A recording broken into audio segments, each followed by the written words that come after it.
સાચું જ કહ્યું છે કે દરેક વસ્તુનું જ્ઞાન નથી મળતું મોબાઈલમાંથી. થોડીવાર બેસો તમારા પરિવારની સાથે.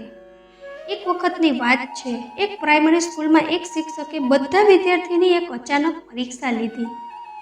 તમારે બધાએ એક પોઈન્ટ ઉપર નિબંધ લખવાનો છે. એ પોઈન્ટ છે તમારી ઈચ્છા. હું શું ઈચ્છું છું. બધા વિદ્યાર્થીઓએ પોતપોતાના વિચાર પ્રમાણે લખ્યું અને શિક્ષકને તે પેપર આપી દીધું. શિક્ષક ઘરે આવી ગયા અને તે ટેસ્ટ પેપર ચેક કરવા લાગ્યા. તેની બાજુમાં તેના પતિ મોબાઈલમાં જોતા હતા. તે તેના કામમાં વ્યસ્ત હતા. તે શિક્ષક તેના કામમાં વ્યસ્ત હતા. ઘરના બધા સભ્યો પોતપોતાના મોબાઈલમાં વ્યસ્ત હતા. પોતપોતાની દુનિયામાં મસ્ત હતા. તે શિક્ષકને પેપર ચેક કરતી વખતે આંખમાં આંસુ આવી ગયા. તેના પતિનું અચાનક ધ્યાન ગયું તો પૂછ્યું કે તું કેમ રોવે છે. એણે કહ્યું કે તેમાં જવાબ જ કંઈક એવો લખ્યો છે.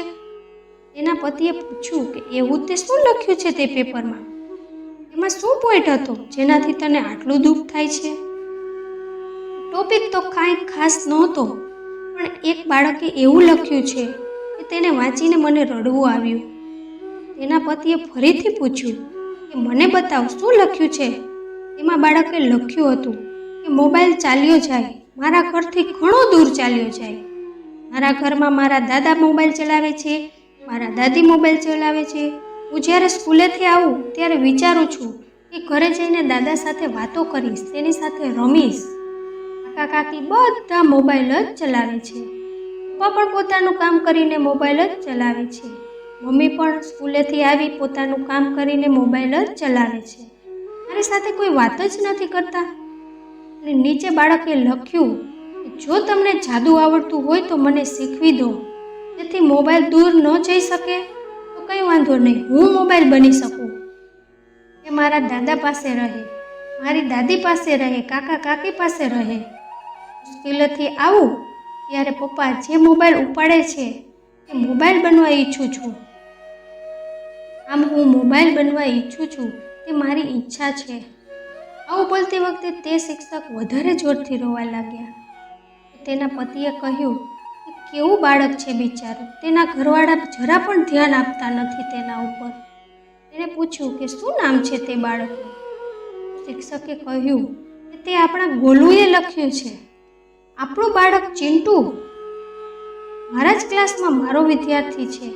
આપણે એટલા વ્યસ્ત બની ગયા છીએ કે આપણા જ બાળકને સમય નથી આપી શકતા.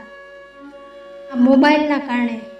આ વાર્તા તે પરિવારની નથી, આપણા બધાની છે. આપણામાંથી વધારેમાં વધારે લોકો મોબાઈલ સાથે ચોટેલા રહે છે.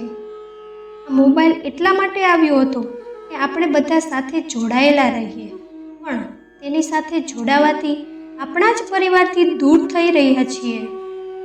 ઘરમાં એકબીજા સાથે વાત કરવાનો પણ સમય નથી. થોડો વિચાર કરો, આવું બને છે તમારી સાથે? પરિવાર માટે સમય કાઢો, કારણ કે તમે દુનિયા માટે એક માણસ છો. તમારા પરિવાર માટે તમે આખી દુનિયા છો. તમે કરી બતાવો એવું કે તમારા જેવું આખી દુનિયા કરવા ઈચ્છે. ઉપરવાળાના આશીર્વાદ સાથે, તમારી સાચી મહેનતની સાથે, તમારા પરિવારના પ્રેમ સાથે આગળ વધતા રહો. ફરીથી મળીશું મિત્રો આવતા વિડીયોમાં. ત્યાં સુધી તમારું ધ્યાન રાખજો, હસતા રહેજો અને હંમેશા ખુશ રહેજો.